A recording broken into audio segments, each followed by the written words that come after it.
다가왔습니다. 약 4시간 뒤인 밤 12시에 후보들의 공식 선거운동이 마무리되고 내일 아침 6시부터 대선 본투표가 시작됩니다.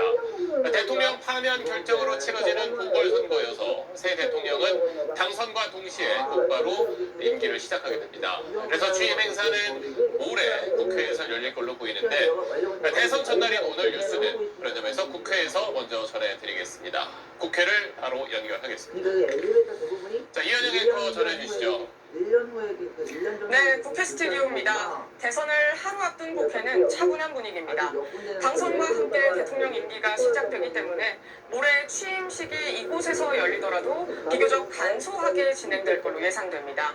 저녁 8시가 가까워진 이 시각 후보들은 한 표라도 더 얻기 위해 마지막 유세에 나섰습니다.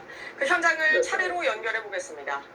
먼저 이재명 민주당 후보는 오늘 수도권을 돌면서 내란 세력을 심판하고 대한민국을 바꾸겠다고 목소리를 높였습니다. 취재기자 연결합니다. 박예린 기자, 이재명 후보는 지금 어디에 있습니까? 이재명 민주당 후보가 마지막 유세 장소로 선택한 이곳 여의도공원은 지지자들이 구호를 외치며 이 후보를 기다리고 있습니다. 앞서 이 후보는 공식 선거운동 마지막 기간인 오늘 내란 세력을 심판하고 대한민국을 확실하게 바꾸겠다고 거듭 강조했습니다. 그들이 혹여라도 이긴다는 것은 내란 세력의 기환, 민주주의의 파괴, 그리고 이 나라는 제3세계 후진국으로 전락하게 될 것입니다. 이재명 민주당 후보는 자신의 정치적 고향인 경기 성남과 서울 등 수도권 일대를 돌았습니다. 본투표일이 내일이 대한민국 운명을 결정하는 날이라며 자신에겐 아직 3표가 부족하다고 지지를 호소했습니다. 이 후보는 특히 정치권 입문을 처음 결심한 장소인 성남의 한 교회에선 대국민 기자회견도 열었습니다. 자신의 정치적 여정과 성과를 언급하며 대한민국을 바꾸겠다고 다짐했습니다.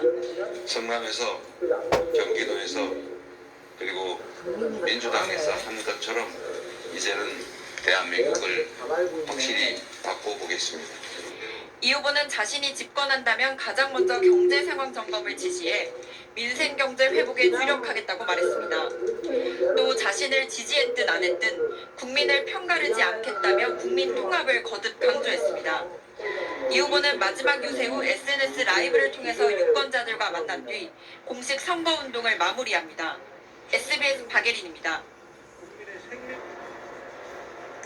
김문수 국민의힘 대선 후보는 오늘 제주에서부터 한반도를 종단하며 이재명 독재를 막아야 한다고 강조했습니다. 이준석 후보를 찍는 건 이재명 후보를 돕는 거라고도 했습니다. 취재기자 연결합니다. 최승훈 기자, 김문수 후보는 지금 어디 있습니까? 네, 김문수 국민의힘 후보의 마지막 유세지는 이곳 서울시청 앞 광장입니다. 지금 이곳은 지지자들이 흔드는 풍선과 깃발로 붉은 물결을 이루고 있는데요. 김 후보는 선거운동 마지막 날인 오늘 메시지에 변화를 줬습니다. 이준석 후보 찍으면 이재명 후보만 도와주게 됩니다. 소중한 한 표 한 표로 이재명 괴물 축동독대의 출연을 막아주십시오. 김문수 국민의힘 후보가 오늘 유세를 이어가던 중 긴급 입장문을 내놨습니다. 그간 이준석 개혁신당 후보를 향해 단일화 구애를 펼쳤던 김 후보가 이른바 이준석 사표론을 직접 언급한 건 이번이 처음입니다. 동시에 이재명 후보의 당선은 견제장치 없는 독재나 다름없다고 강조하며 이재명 후보와 가족의 도덕성 논란에도 화력을 집중했습니다. 아내는 지금 현재 법인카드 때문에 또 유세 통계도 아들은 또 상습 도박에부터 그 욕설 인터넷상에 이렇게 하는데 범죄자 가족이 이런 사람이 대통령이 돼서 여러분 되겠습니까? 김 후보는 오늘 제주에서 시작해 부산과 대구, 대전, 그리고 서울까지 국토 종단 유세를 펼쳤습니다. 성장의 대동맥이었던 경부선을 따라 유권자를 만나면서 대한민국을 재도약하는 국가로 이끌겠다는 의미를 담았습니다. 이명박 전 대통령은 서울 청계천을, 박근혜 전 대통령은 부산 범어사와 울산 장생포를 찾았는데 김 후보를 지원 사격했다는 해석을 나왔습니다. 김 후보는 오늘 자정까지 서울 홍대와 경남 거리유사로 선거 유세에 대단원의 막을 내립니다. SBS 최승입니다. 조금만 있었더라도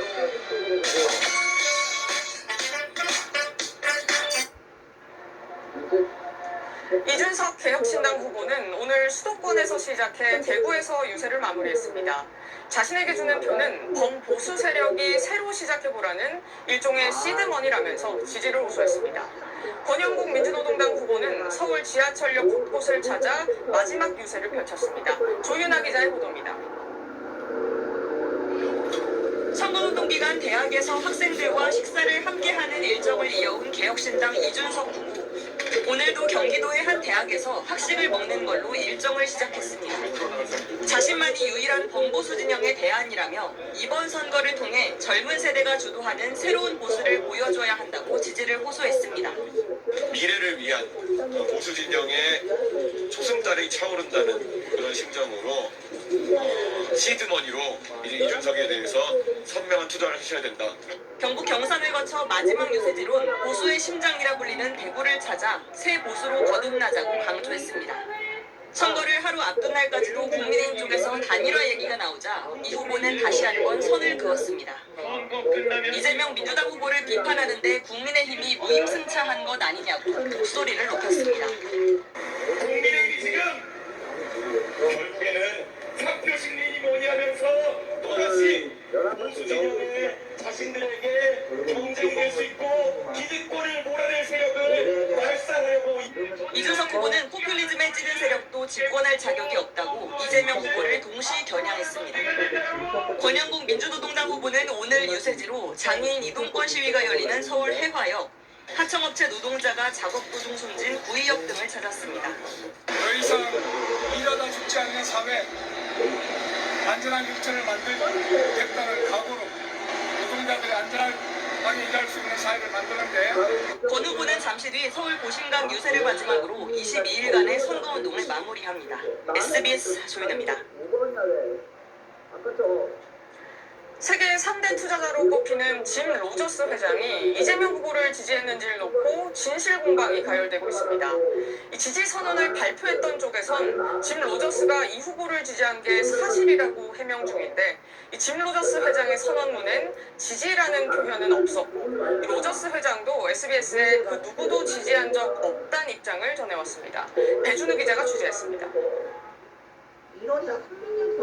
논란의 발단은 지난달 29일 김진양 한반도 평화경제회의 상임의장이 국회 기자회견을 통해서 짐 로저스 회장의 지지 선언문이라며 대독했던 내용이었습니다. 대한민국에 투자합시다. 그래서 지금은 이재명입니다. 국제 투자자, 퀀텀 펀드 공동 설립자 짐 로저스. 그런데 짐 로저스 회장이 이재명 민주당 후보에 대한 지지를 선언한 적 없다는 언론 보도가 어제 나오면서 논란이 시작됐습니다.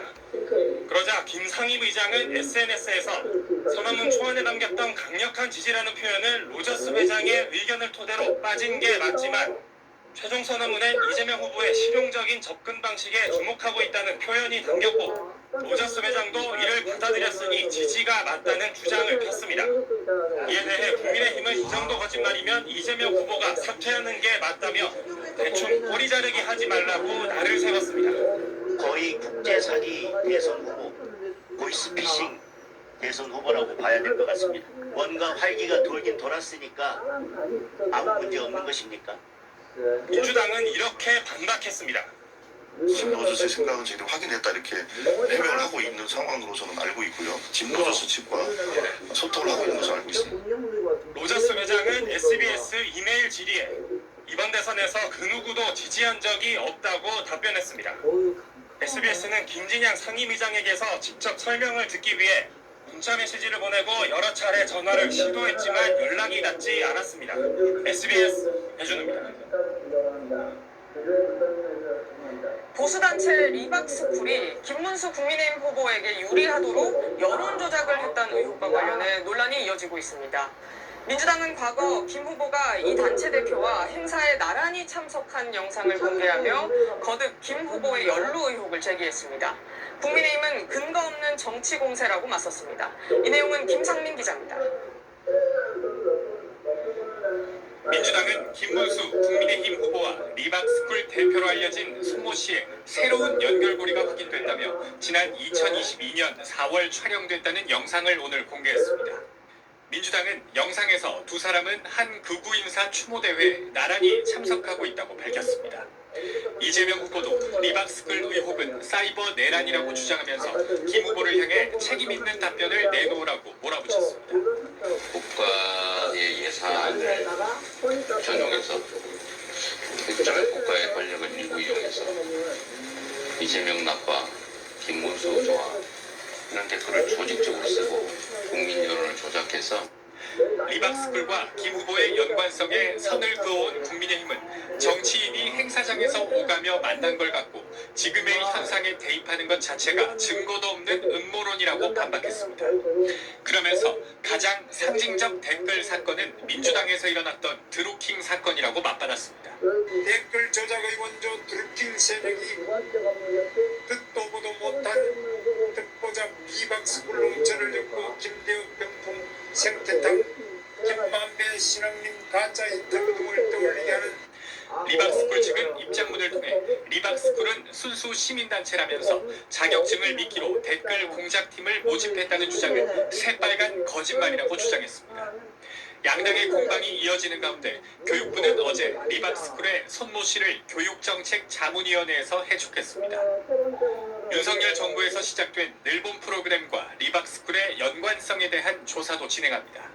박현수 서울경찰청장 직무대리는 민주당이 지난달 31일 리박스쿨 측을 공직선거법 위반 등의 혐의로 고발한 사건과 관련해 어제 고발인 조사를 마쳤다면서 철저하고 신속하게 수사하겠다고 밝혔습니다. SBS 김상민입니다. 새로운 대통령에게 사람들이 가장 바라는 것 가운데 하나가 바로 국민 통합을 이뤄내는 겁니다. 그런 의미에서 내일 선출될 대통령은 국민의 뜻을 대표하는 이곳 국회와 함께 더 협치와 소통에 나서주길 기대해 보겠습니다. 지금까지 국회에서 전해드렸습니다.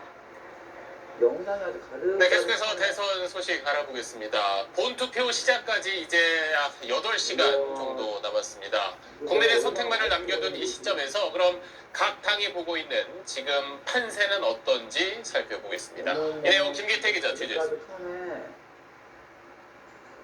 각 당 지도부가 오늘 공개적으로 언급한 판세는 이렇습니다. 국민의 사랑과 응원이 합쳐 안정적 정권 교체가 반드시 이루어질 것임을 굳게 믿습니다. 투표장에 얼마나 많이 나오시느냐 여기에 따라서 승패가 결정되는 골든크로스 구간이라고. 결국은 의외성을 만들어낼 수 있는 것은 우리 이준석 후보밖에 없지 않나. 속내를 들여다봤습니다. 한 민주당 관계자는 계엄은 잘못됐다고 생각하면서도 이재명 후보 찍는 걸 망설이는 표심이 김문수 후보 쪽으로 옮겨갈 가능성까지 염두에 두고 경계한다고 말했습니다. 다만 여론조사 공표 금지 기간에도 바닥 민심의 흐름이 크게 달라진 건 없다며 굳히기를 자신하는 분위기입니다. 국민의힘 관계자는 이번 대선은 쉽지 않은 승부라면서도 김문수 후보가 치고 올라가고 있다고 판세 뒤집기에 기대를 걸었습니다. 공표 금지 전 여론조사를 보면 보수세가 강한 TK 등에선 응답률이 대체로 낮게 나오지 않았느냐며 샤이 보수가 상당할 걸로 봅니다. 개혁신당 관계자는 범보수 후보 가운데 누가 중도 확장성이 있겠느냐 이렇게 되묻고 있습니다. 샤이 보수 표심이 이른바 내란 프레임에서 자유로운 이준석 후보에게 쏠릴 거란 기대인 셈입니다. 지난 1987년부터 2022년까지 8번의 역대 대선에선 여론조사에서 뒤지던 후보가 선거 이전 엿새부터인 여론조사 공표 금지 동안 골든크로스를 이뤄내면서 당선된 사례는 없었습니다. 굳히기냐 뒤집기냐 이 질문의 답은 내일 자정쯤 윤곽을 드러냅니다. SBS 김기태입니다. 네, 이번 선거는 현직 대통령이 파면되면서 치러지는 조기 대선입니다. 지난 4월 헌법재판소의 파면 결정 이후 60일 동안 숨가쁜 대선 레이스가 펼쳐졌고 그 사이 예기치 못한 변수들도 속출했습니다. 이 내용은 박찬범 기자가 정리했습니다. 추문 피청구인 대통령 윤석열을 파면한다. 사실 이제 물림사고가 생겼을 때 우리가 먼저 판단해야 될 거는 작은 강아지가 물었냐 큰 강아지가 물었냐의 차이가 있고 또 물린 부위가 이때로부터 60일을 꽉 채운 6월 3일이 대선일로 정해졌습니다. 민주당은 별다른 이변이 없이 이재명 전 대표를, 국민의힘은 세 차례 경선 끝에 김문수 후보를 각각 선택했습니다. 개혁신당에선 파면 선고도 전에 이준석 후보가 확정된 상태였습니다. 대선 레이스 초반부터 중대 변수들이 돌출했습니다. 이재명 후보에겐 사법 리스크의 그늘이 다시 드리워졌습니다. 대법원이 공직선거법 위반 혐의로 무죄를 선고했던 2심을 깨고 유죄 취지로 파기환송한 겁니다. 대선 전 최종 결과가 나올지 전 국민의 촉각이 쏠린 그때 서울고법이 해당 재판을 대선 이후로 연기했습니다. 중요한 시기이기 때문에 국민들의 주권 행사에 방해가 되지 않도록 하는 것이 매우 중요합니다. 김문수 후보는 한덕수 전 국무총리와 단일화를 놓고 국민의힘 지도부와 맞붙었습니다. 대선 후보 등록 마감 전날 새벽 한 전 총리로 후보 교체가 시도됐지만 김 후보는 최종 관문인 당원 투표에서 기사회생했습니다. 우리 국민의힘이 얼마나 강력한 민주정당인지를 이번에 잘 보여주셨다고 생각합니다. 지난달 17일 국민의힘을 탈당한 윤석열 전 대통령, 부정선거 의혹을 주장하는 영화를 공개적으로 관람하고 김 후보 지지 메시지를 대독시키고 불쑥불쑥 논란의 중심에 섰습니다. 김문수, 이준석 후보 간 범보수 단일화도 선거구도의 중대 변수로 주목받았지만 평행선 요구만 주고받다가 불발됐습니다. 비상계엄에 책임이 있는 세력으로의 후보 단일화는 이번 선거에 없습니다. 세 차례 TV 토론에선 정책 경쟁은 뒷전으로 밀리고 네거티브 공방이 난무했고 대선 레이스 막판 변수론 검증과 설화가 떠올랐습니다. SBS 박찬범입니다. 네, 정치는 말로 이루어지는 만큼 대선 기간엔 이런저런 말들이 참 많이 쏟아졌습니다. 그 발언을 놓고도 논란 역시 적질 않았습니다. 지난 22일 동안 유권자들의 관심을 끌었거나 또 눈살을 찌푸리게 했던 발언들을 박원경 기자 정리했습니다. 각 당 대선 후보들은 이번 선거의 의미를 이렇게 규정했습니다. 내란 극복은 이번 대통령 선거 투표로 결과납니다. 그들이 돌아올 것이냐, 국민을 위한 국민의 나라가 될 것이냐. 자기가 죄를 많이 지어서 재판받는 것을 안 받으려고 하는데 그거는 바로 괴물, 방탄, 정통 독재입니다. 이거 막아야 되겠죠? 우리가 이번 선거를 통해서 정치 교체, 시대 교체, 세대 교체를 같이 이뤘으면 좋겠습니다.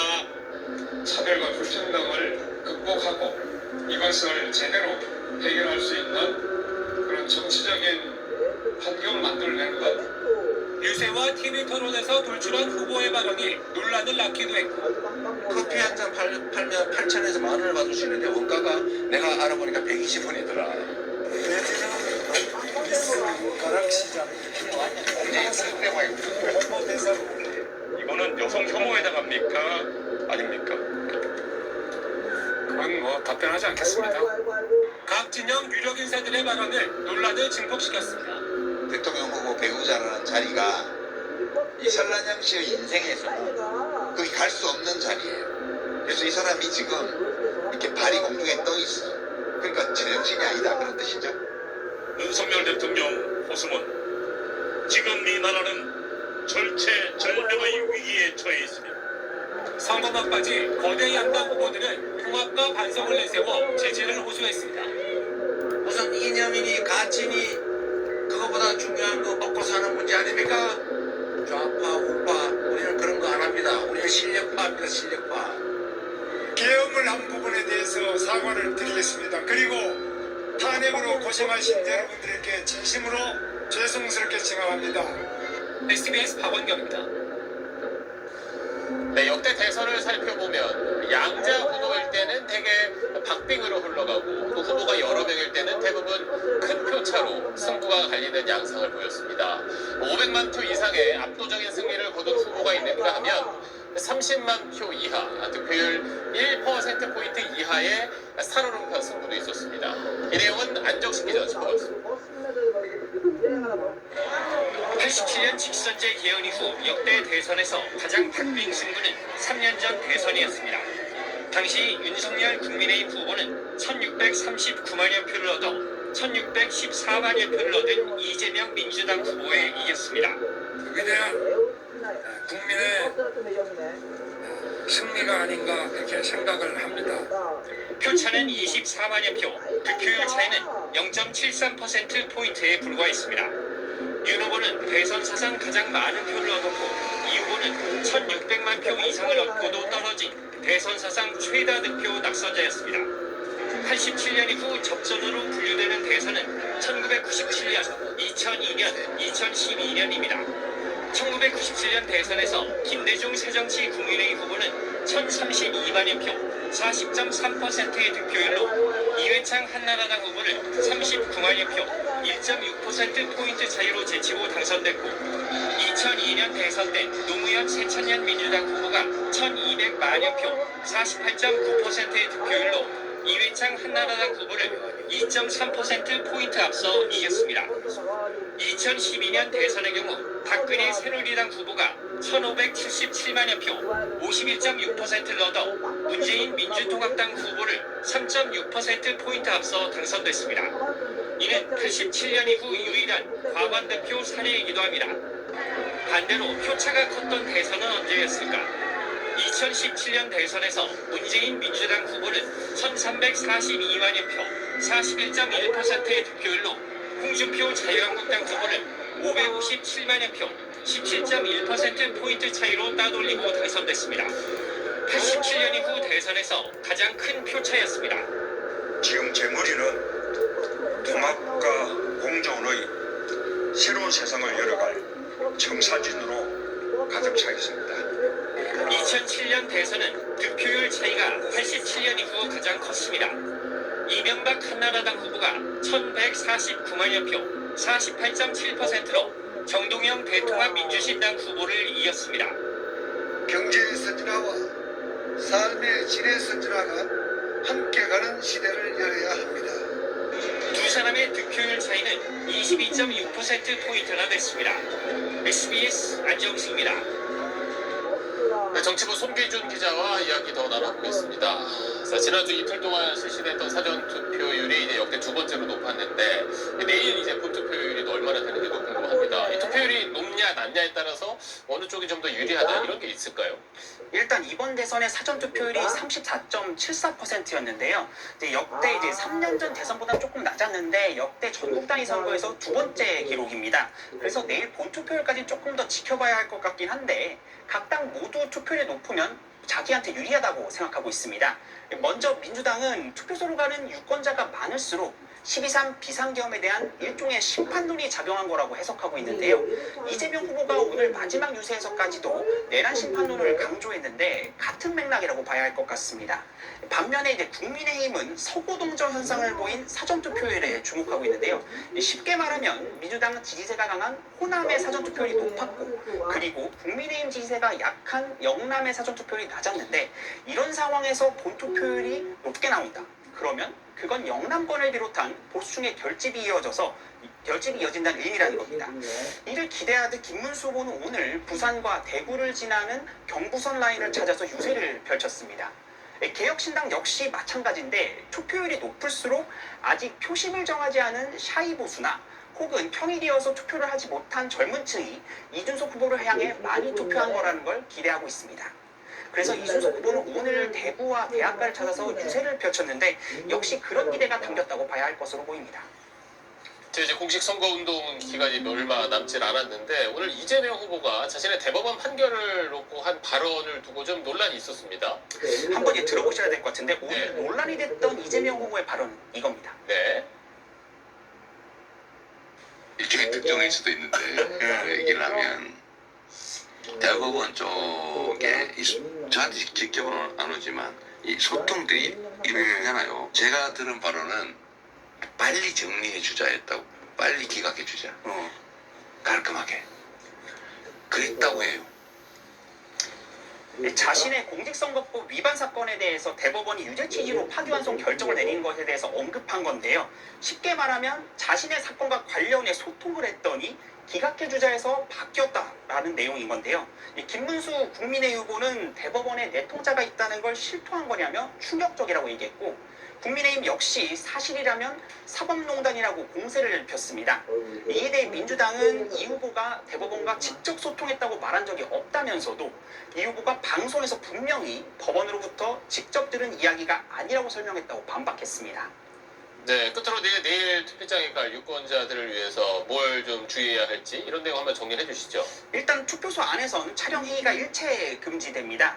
그리고 지금 최근에 인증샷을 남기기 위해 별도의 용지를 가져와서 기포 도장을 찍는 경우가 있는데 이 역시 투표소 밖에서 촬영을 해야 됩니다. 그리고 또 기표소에 비치된 선관위 도장이 아닌 자신의 개인 도장 등을 투표에 이용하면 이 역시 무효표가 됩니다. 네, 알겠습니다. 손기준 기자 오늘 소식 잘 들었습니다. 열심히 내려와요.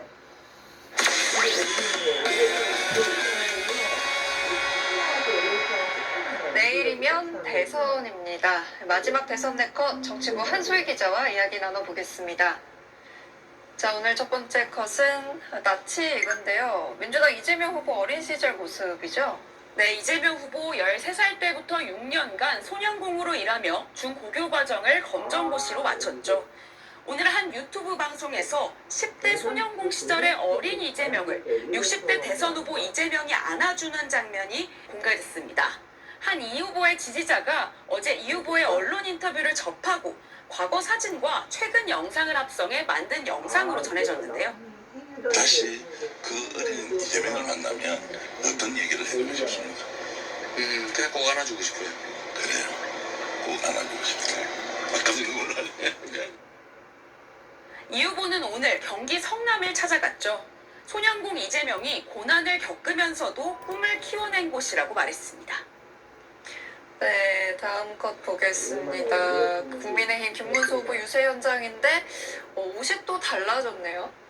김문수 후보 오늘 제주 유세에선 그동안 유세에서 많이 입던 야구 유니폼 같은 선거운동복이 아닌 빨간색 트레이닝복을 입었습니다. 이 트레이닝복은 최근 인기를 끈 넷플릭스 드라마 폭삭 소가수다의 주인공이죠. 양관식 캐릭터가 입었던 옷입니다. 제가 이 관식이 뭐가 입었지. 방탄조끼는 안 입었죠.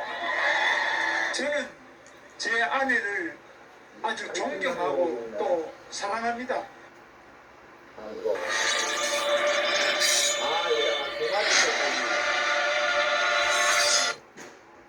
제주를 배경으로 한 드라마 속 사랑꾼의 이미지를 따온 건데 무대엔 제 아내가 자랑스럽습니다. 대한민국의 모든 양관식을 응원합니다라고 적힌 현수막이 등장하기도 했습니다. 네, 다음 세 번째 컷은 개혁신당 이준석 후보 모습인데 오늘도 학생 식당을 찾아간 것 같네요. 네, 이준석 후보는 유세 마지막 날인 오늘도 학생 식당을 찾았습니다. 경기 시흥의 한국공학대인데요. 교수님들 다들 걱정이 어떤 것들이 있어요? 시험이랑 문제. 지난 4월 25일 학생들이 불러주는 곳에 학식을 먹으러 찾아가는 선거운동을 시작한 이 후보는 오늘까지 13개 대학을 찾아가 대학생들을 만났습니다.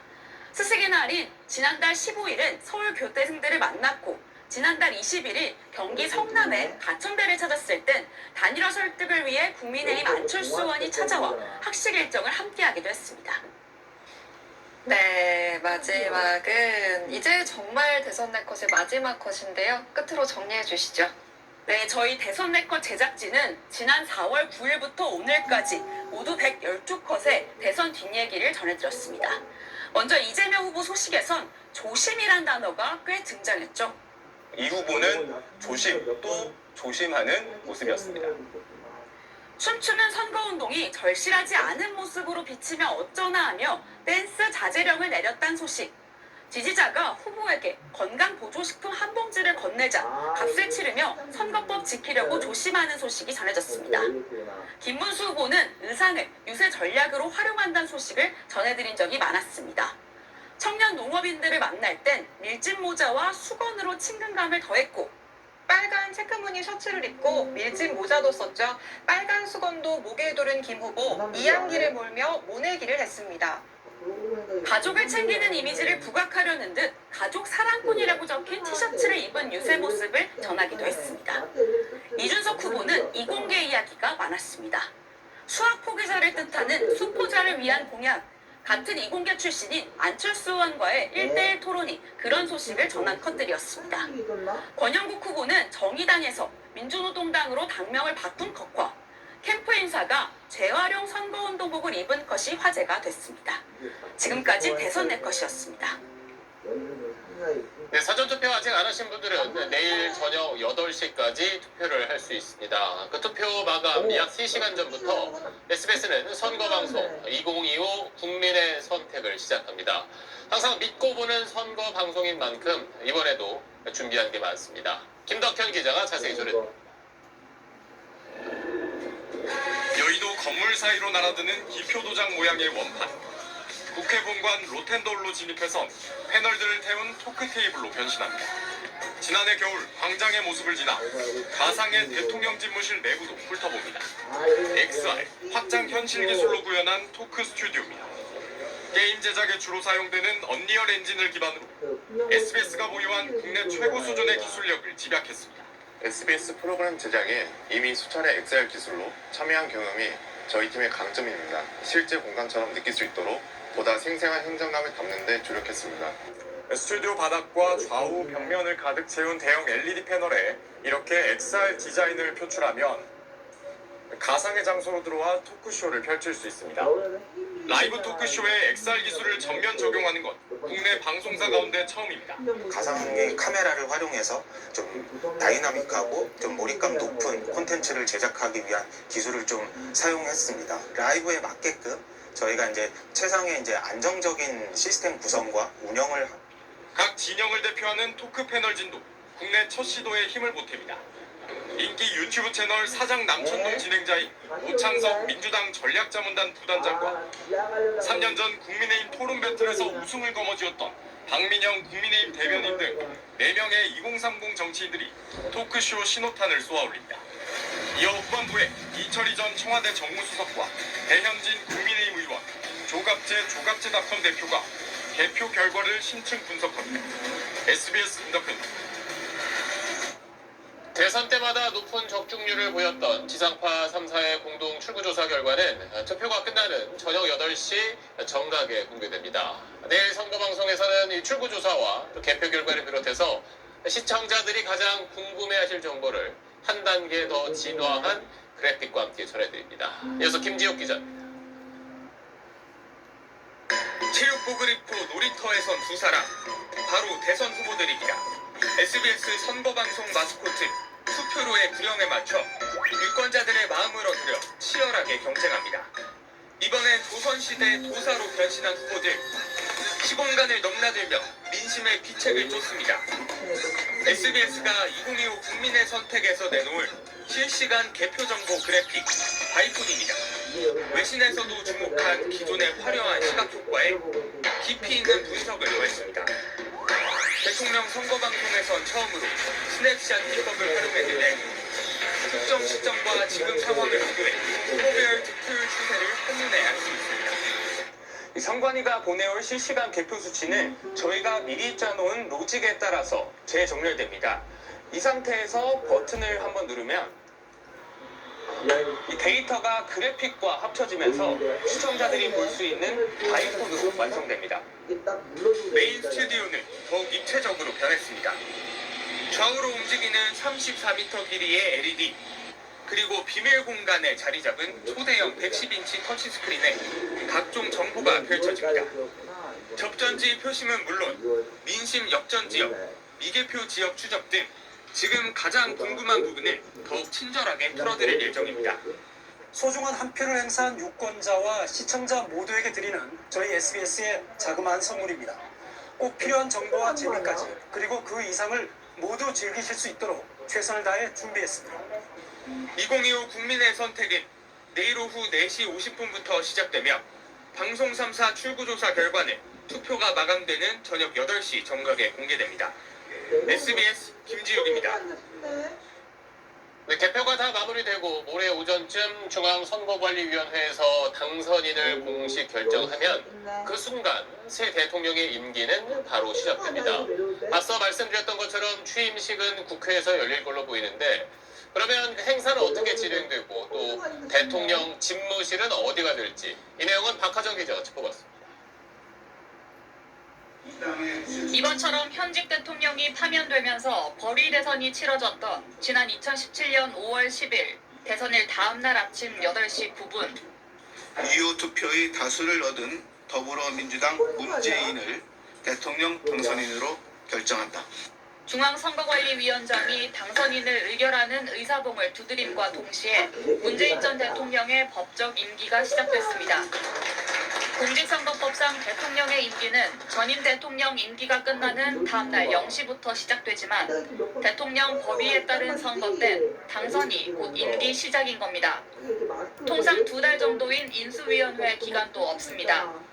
이번에도 선관위는 전국 252개 시군구 선관위에서 개표가 끝나고 결과가 집계되는 대로 올해 아침 7시에서 9시 사이에 전체 선관위원 회의를 열어서 대통령 당선인을 결정할 방침입니다.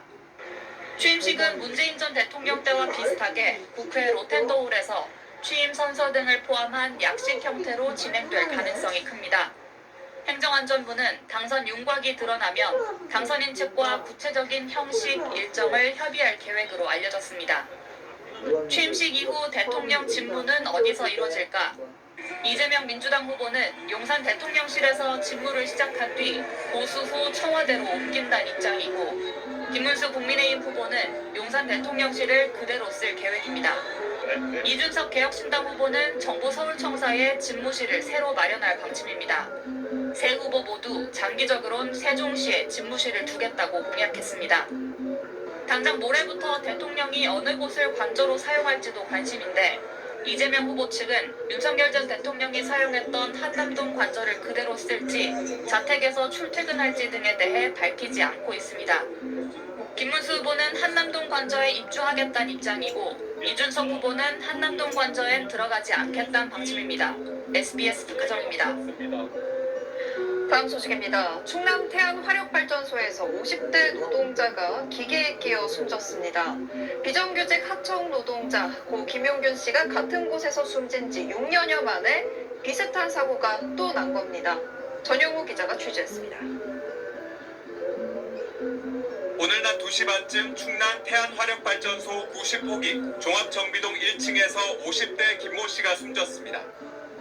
김 씨는 기계실에서 작동된 기계에 말려 들어가 몸이 압착되면서 숨진 것으로 전해졌습니다. 하청업체 소속 노동자인 김 씨는 당시 혼자 있다가 변을 당했다고 사고조사에 참여한 노조 측은 설명했습니다. 2인 1조로 작업을 해야 되는 건데 지금 혼자 작업을 하시다가 비상 버튼을 못 누른 상황이 된 거잖아요. 태안화력발전소는 지난 2018년 12월 비정규직 하청 노동자였던 24살 김용균 씨가 석탄운송 컨베이어 벨트에 끼어 사망한 곳입니다. 당시 입사한 지 3개월밖에 되지 않았던 김 씨는 홀로 야간 점검 작업을 하다 기계에 몸이 끼인 채 숨졌습니다. 6년 5개월여 만에 같은 사업장에서 비슷한 방식으로 하청 노동자가 또 산재 사고를 당한 겁니다. 고 김용균 사건에선 하청업체 대표 등만 처벌받았을 뿐 원청인 서부발전 사장은 무죄 판결을 받았습니다. 또 김용균 씨 사망 이후 원청의 안전보건 책임을 강화하는 입법이 이뤄졌지만 발전소 설비 점검 업무는 여전히 하청을 줄 수 있도록 해 김용균 없는 김용균법이라는 비판을 받아왔습니다. 원청이 사업장 안에 있는 위험 요인들에 대해서 위험성 평가나 안전보건 조치나 제대로 하고 있는지. 경찰과 노동당국은 서부발전과 하청업체 관계자를 상대로 정확한 사고 경위를 조사하면서 중대재해처벌법 적용이 가능한지 검토하고 있습니다. SBS 전용우입니다. 지난 주말 서울 지하철 5호선 열차 안에 불을 지른 혐의로 붙잡힌 60대 남성이 구속됐습니다. 이 남성은 이혼 소송 결과에 불만이 있어 이걸 공론화하려고 범행했다고 말했습니다. 전현남 기자입니다. 흰 모자와 검은 마스크를 쓴 남성이 법원으로 들어옵니다.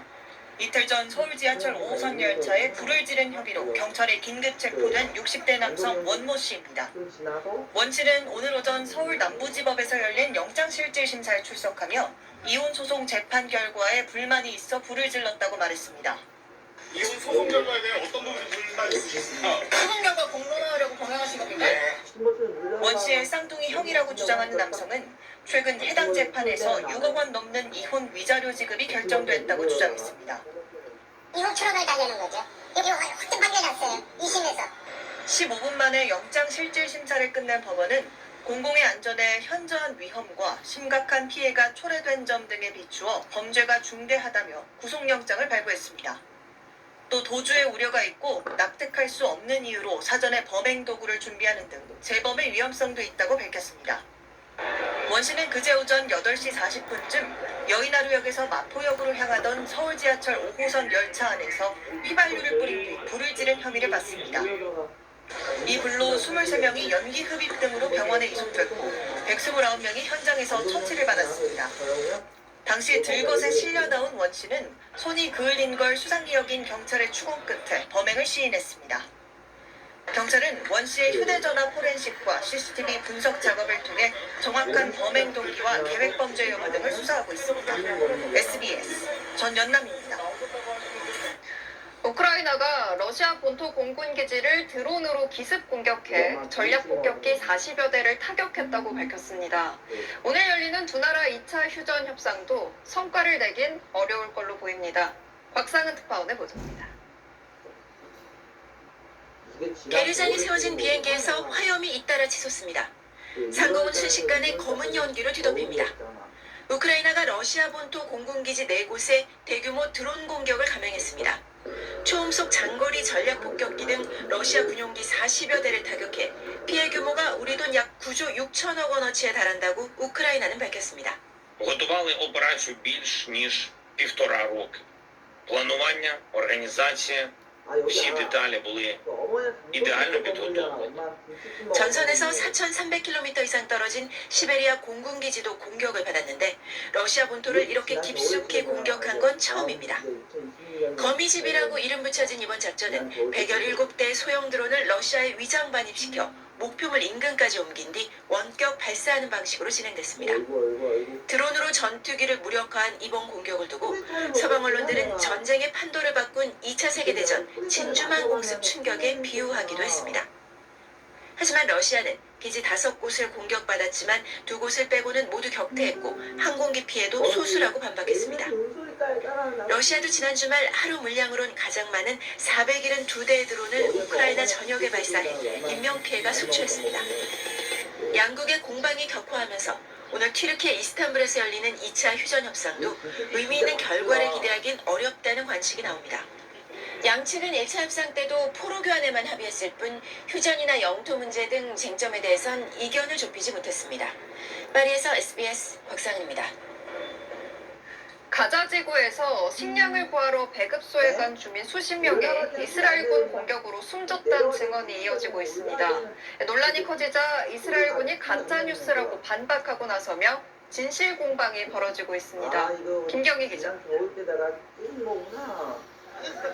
식량을 받아오겠다던 이들이 시신 가방에 담겨 돌아오자 가족들은 오열합니다.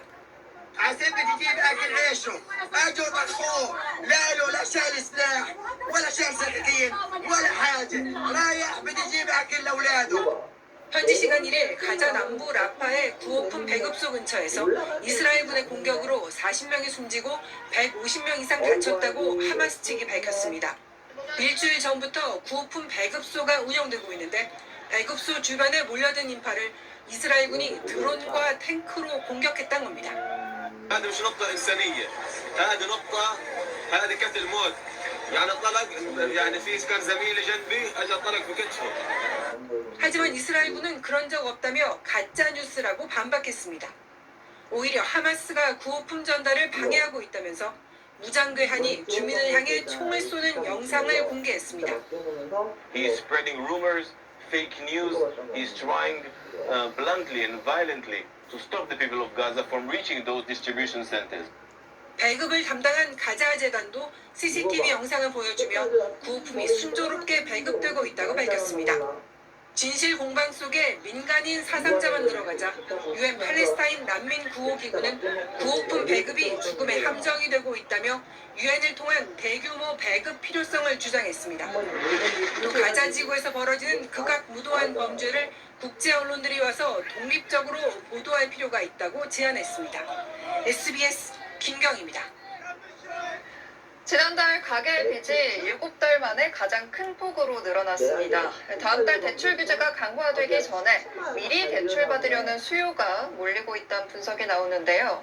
일부 은행들은 지난주 기준금리가 내려갔는데도 다시 대출금리를 올리고 있습니다. 노동규 기자입니다.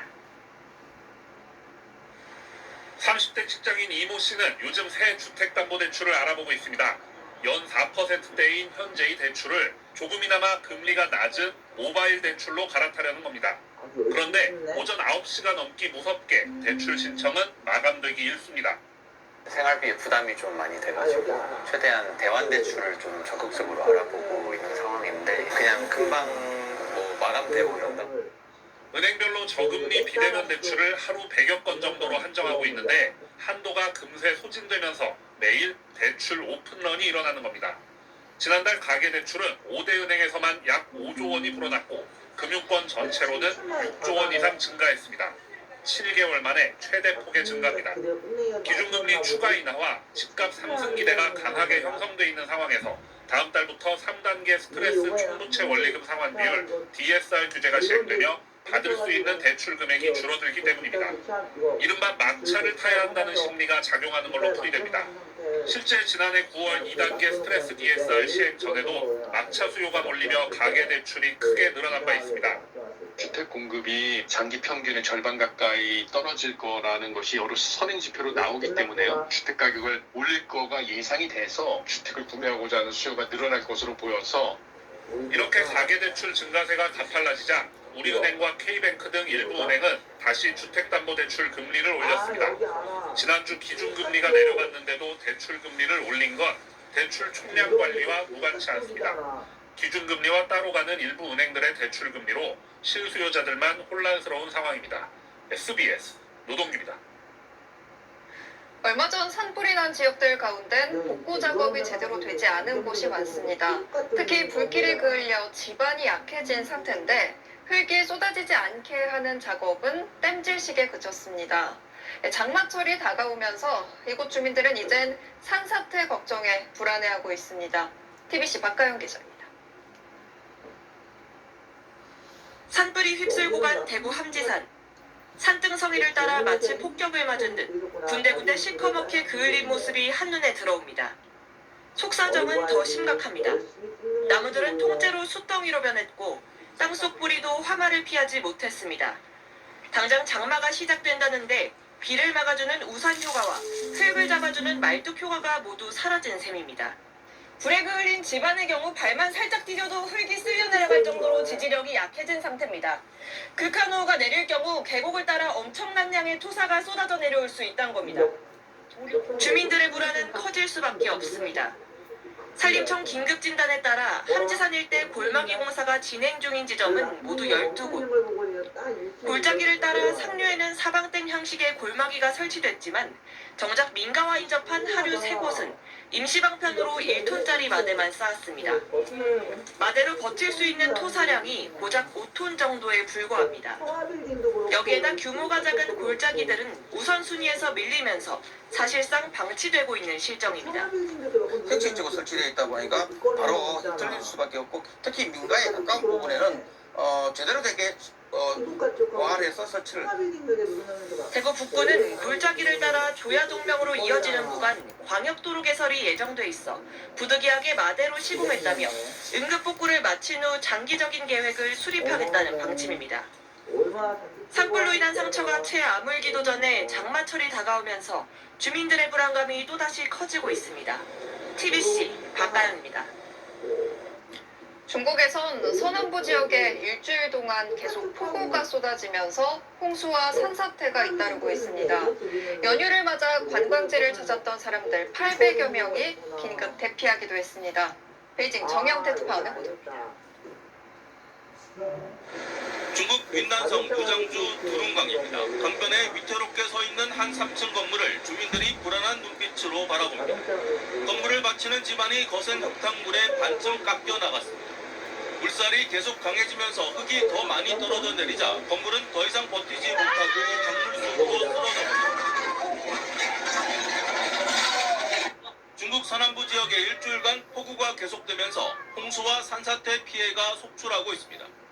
一条路是那个泥石流下来，有一条路是涨水了，把桥都淹了，连2条路都堵了。现在是。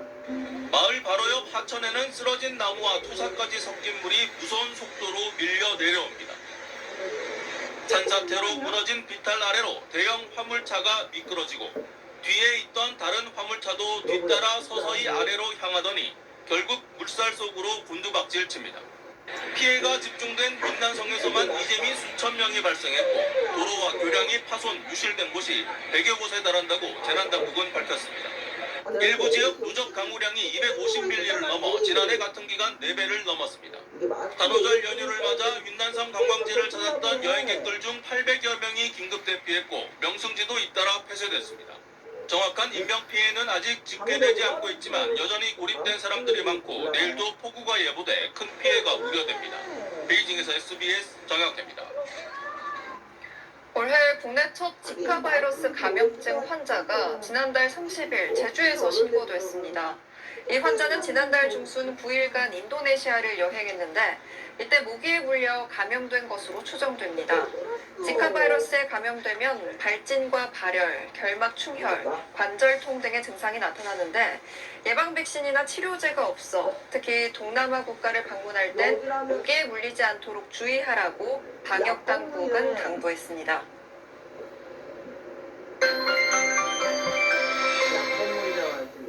선거일을 하루 앞두고 오늘 남쪽 지방을 중심으로 비가 이어지고 있습니다. 이 비는 내일 아침에는 대부분 그칠 걸로 보여서 투표하러 가시는 길 날씨로 인한 큰 불편은 없겠습니다. 다만 내일 또 다른 기압골이 우리나라 북쪽을 통과하면서 경기 북동부와 강원 중북부 내륙에는 오전부터 저녁 사이 가끔 비가 올 텐데요. 양은 5에서 10mm로 많지 않겠지만 작은 우산 하나 챙기시는 게 좋겠습니다. 그 밖의 지역은 별다른 비 예보 없이 내일 하늘빛만 흐리다가 늦은 오후부터는 하늘도 차츰 맑아지겠습니다. 기온도 평년 수준을 다소 밑돌면서 크게 덥지도 않겠습니다. 다만 내일 중부지방은 오전까지 먼지 농도가 다소 높을 텐데요. 오후부터는 대기 확산이 원활해지겠고 바람도 다소 강하게 불면서 공기질 나아지겠습니다. 주 중반부터는 맑은 가운데 주 후반 초여름 더위도 다시 나타나겠습니다. 주셨습니다. 네, 소중한 한 표 꼭 행사하시길 바랍니다. 뉴스 마칩니다. 고맙습니다.